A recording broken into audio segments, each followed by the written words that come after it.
दोस्तों, आज हम बात करेंगे उस मुद्दे की जो पिछले कुछ दिनों से सोशल मीडिया से लेकर संसद के गलियारों तक हर जगह छाया हुआ है। दिल्ली में हुए संसद चलो मार्च के दौरान पुलिस की कार्रवाई पर सवाल उठ रहे हैं और आरोप है कि पुलिस ने जो किया वो सिर्फ नियमों के खिलाफ नहीं बल्कि शर्मनाक भी था।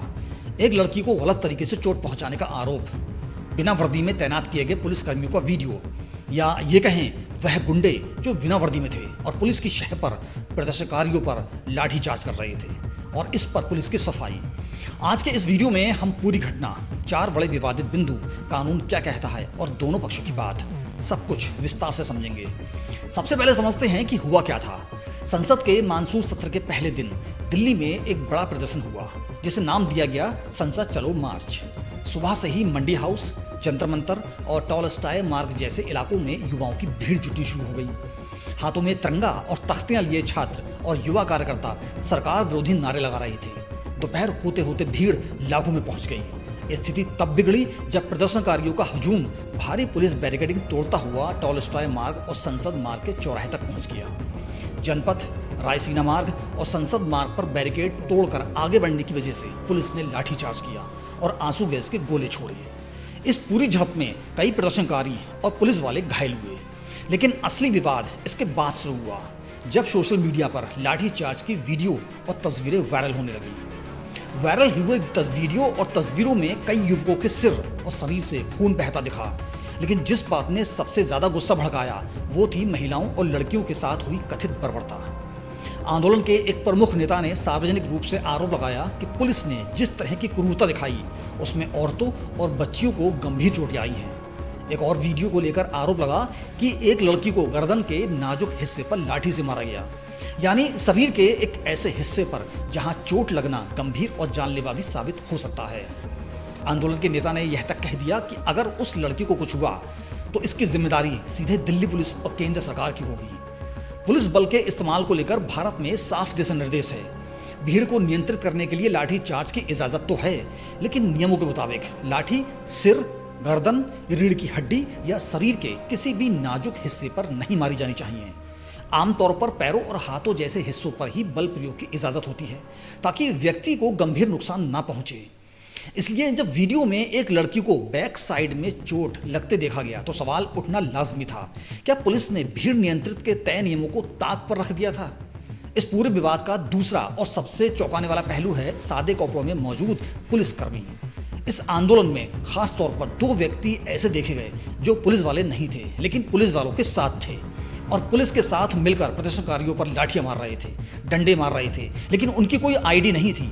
ना वह पुलिस वाले थे और ना ही वह किसी खुफिया विभाग के थे। सोशल मीडिया पर ऐसे कई वीडियो सामने आए जिसमें सिविल ड्रेस यानी बिना वर्दी पहने कुछ लोग प्रदर्शनकारियों पर लाठियां भांजते दिखे। एक वायरल वीडियो में तो एक शख्स सफेद शर्ट में छात्रों के बीच खड़ा दिखा जो पहले उकसाने वाले अंदाज में बात करता है और फिर तुरंत लाठी चलानी शुरू कर देता है। उसके ठीक बाद वर्दीधारी पुलिसकर्मी भी लाठीचार्ज में शामिल हो जाते हैं। अब सवाल यह है कि क्या पुलिस बिना वर्दी की ड्यूटी पर तैनात हो सकती है? क्या पुलिस प्रदर्शनकारियों पर लाठीचार्ज करने के लिए अपने साथ किसी सिविलियन को रख सकती है? इसका जवाब कानून में साफ है। भारत में पुलिस का कामकाज मुख्य रूप से पुलिस अधिनियम 1861 और राज्यों के अपने पुलिस मैनुअल के तहत चलता है। दिल्ली पुलिस मैनुअल के मुताबिक ड्यूटी पर तैनात हर पुलिसकर्मी के लिए वर्दी पहनना अनिवार्य है। सादे कपड़ों में ड्यूटी सिर्फ कुछ खास मसलों में होती है, जैसे सीआईडी, क्राइम ब्रांच या खुफिया एजेंसियों का गोपनीय काम। भीड़ नियंत्रण या लाठीचार्ज जैसे खुले मैदान के लिए ऑपरेशन के लिए सादे कपड़ों में तैनाती का कोई प्रावधान नहीं है और ना ही पुलिस किसी भी सिविलियन को अपने साथ रखकर प्रदर्शनकारियों पर लाठीचार्ज कर सकती है।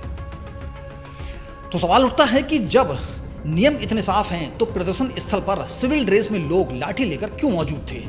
क्या यह जवाबदेही से बचने की रणनीति थी ताकि बाद में इन लोगों की पहचान और जवाबदेही तय करना मुश्किल हो जाए? यही सवाल कानूनी जानकार भी और मानवाधिकार संगठन भी उठा रहे हैं, क्योंकि वर्दी सिर्फ एक ड्रेस कोड नहीं है बल्कि जवाबदेही और पहचान का प्रतीक होती है। बिना वर्दी बल प्रयोग होने से यह तय करना मुश्किल हो जाता है कि किसने किस पर किस हद तक बल प्रयोग किया। तीसरा विवादित पहलू है सुरक्षा व्यवस्था की खामी को लेकर। आंदोलन के नेता ने सार्वजनिक रूप से यह सवाल उठाया कि इतने भारी बैरिकेड्स और भारी पुलिस बल की मौजूदगी के बावजूद प्रदर्शन स्थल तक पत्थर कैसे पहुंचे और भीड़ बैरिकेड तोड़कर संसद मार्ग जैसे संवेदनशील इलाके तक कैसे पहुंच गई। उन्होंने मांग की कि दिल्ली पुलिस को इस पर देश के सामने जवाब देना चाहिए। यह सवाल इसलिए भी अहम है क्योंकि संसद के आसपास का इलाका देश में सबसे ज़्यादा सुरक्षा वाले क्षेत्रों में गिना जाता है।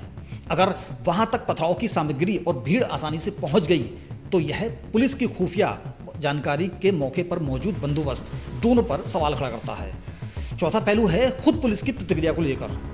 जैसे ही सोशल मीडिया पर एक और आरोप वायरल हुआ कि मार्च के दौरान पुलिसकर्मियों ने एक सामाजिक कार्यकर्ता की पत्नी पर हमला किया और 12 साल की एक बच्ची समेत 40 से 50 प्रदर्शनकारियों को घायल कर दिया, दिल्ली पुलिस ने तुरंत इस पोस्ट को झूठा और भ्रामक बताते हुए खारिज कर दिया।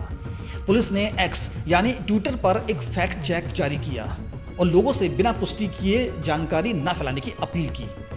अब यहाँ पर आलोचकों का कहना है कि यह पैटर्न बार बार दोहराया जा रहा है। पहले बल प्रयोग होता है, वीडियो वायरल होते हैं, आरोप लगते हैं और फिर पुलिस हर आरोप को सिरे से खारिज कर देती है बिना किसी स्वतंत्र जांच के आदेश दिए। सवाल यह है कि जब एक तरफ लाठीचार्ज के वीडियो मौजूद हैं और दूसरी तरफ पुलिस हर आरोप को झूठा बता रही है तो सच्चाई तक पहुंचने का रास्ता क्या है? क्या किसी स्वतंत्र एजेंसी से जांच होनी चाहिए ताकि दूध का दूध और पानी का पानी हो सके? अब यहाँ यह समझना जरूरी है कि इस पूरे मसले में दो तरह के नजरिए सामने आ रहे हैं और एक जिम्मेदार दर्शक के तौर पर हमें दोनों को जानना चाहिए। एक तरफ प्रदर्शनकारियों और आंदोलन के समर्थकों का कहना है कि पुलिस ने तय नियमों से बाहर जाकर अनुपातहीन बल का प्रयोग किया, बिना वर्दी बलों को मैदान में उतारा और महिलाओं बच्चों तक को नहीं बख्शा। दूसरी तरफ पुलिस और प्रशासन का पक्ष है कि भीड़ ने पहले बैरिकेड तोड़े, पथराव किया और तोड़फोड़ यानी लाठीचार्ज और आंसू गैस का इस्तेमाल भीड़ को नियंत्रण करने के लिए मजबूरी में करना पड़ा। पुलिस के मुताबिक इस झड़प में उसके भी 100 से ज़्यादा जवान घायल हुए हैं और वायरल हो रहे कई दावे झूठे या भ्रामक हैं। इन दोनों बातों में सच्चाई कहाँ तक है, यह किसी निष्पक्ष और स्वतंत्र जांच से ही स्पष्ट हो पाएगा। जब तक ऐसी जांच नहीं होती, दोनों पक्षों के दावों को आरोप के तौर पर ही देखा जाना चाहिए, तथ्य के तौर पर नहीं। आइए अब थोड़ा पीछे जाकर समझते हैं कि आखिर भीड़ नियंत्रण को लेकर कानून और मैनुअल क्या कहते हैं, ताकि आप खुद तय कर सकें कि किन बिंदुओं पर सवाल उठाना जायज़ है। पहला नियम, वर्दी अनिवार्य है सिवाय खुफिया या गोपनीय ड्यूटी के। दूसरा नियम, बल प्रयोग हमेशा न्यूनतम आवश्यक बल के सिद्धांत पर आधारित होना चाहिए, यानी जितना ज़रूरी हो उतना ही बल इस्तेमाल हो, उससे ज़्यादा नहीं। तीसरा नियम, लाठीचार्ज से पहले आमतौर पर चेतावनी दी जानी चाहिए ताकि भीड़ को हटने का मौका मिले। चौथा नियम, सिर, गर्दन और शरीर के नाजुक हिस्सों पर वार से बचना अनिवार्य निर्देश है। पांचवा नियम, महिलाओं पर बल प्रयोग के लिए जहां तक संभव हो महिला पुलिसकर्मियों को ही तैनात किया जाना चाहिए। अब इन्हीं नियमों की कसौटी पर वायरल वीडियो और आरोपों को परखा जा रहा है और यही वजह है कि यह मामला सिर्फ राजनीतिक बहस नहीं बल्कि कानूनी और मानवाधिकार का सवाल भी बन गया है। इस पूरे विवाद के बाद विपक्षी दलों, नागरिक अधिकार संगठनों और कानूनी जानकारों की तरफ से लगातार यह मांग उठ रही है कि घटना की न्यायिक या स्वतंत्र मजिस्ट्रेट से जांच बिठाई जाए, बिना वर्दी लाठी चलाने वाले लोगों की पहचान कर उन पर कार्रवाई हो, घायल हुए प्रदर्शनकारियों खासकर महिलाओं और नाबालिगों के मामलों की अलग से समीक्षा हो और भविष्य में भीड़ नियंत्रण के दौरान हर पुलिसकर्मी की बॉडी कैमरा फुटेज अनिवार्य की जाए ताकि जवाबदेही तय की जा सके। आंदोलन के नेता ने फिलहाल आगे के मार्च को रोकने का ऐलान तो किया है, लेकिन साफ कर दिया है कि आंदोलन खत्म नहीं हुआ है, बल्कि अब यह और आक्रामक रूप ले सकता है। तो यह थी आज की पूरी पड़ताल। एक तरफ पुलिस की दलील है कि भीड़ ने पहले हिंसा शुरू की, तो दूसरी तरफ आरोप है कि जवाब में जो कार्रवाई हुई वो न सिर्फ नियमों का उल्लंघन थी बल्कि उसमें जवाबदेही से बचने की कोशिश भी साफ नजर आई, चाहे वो गलत जगह लाठी मारने का मामला हो या बिना वर्दी लाठीबाजों की मौजूदगी का।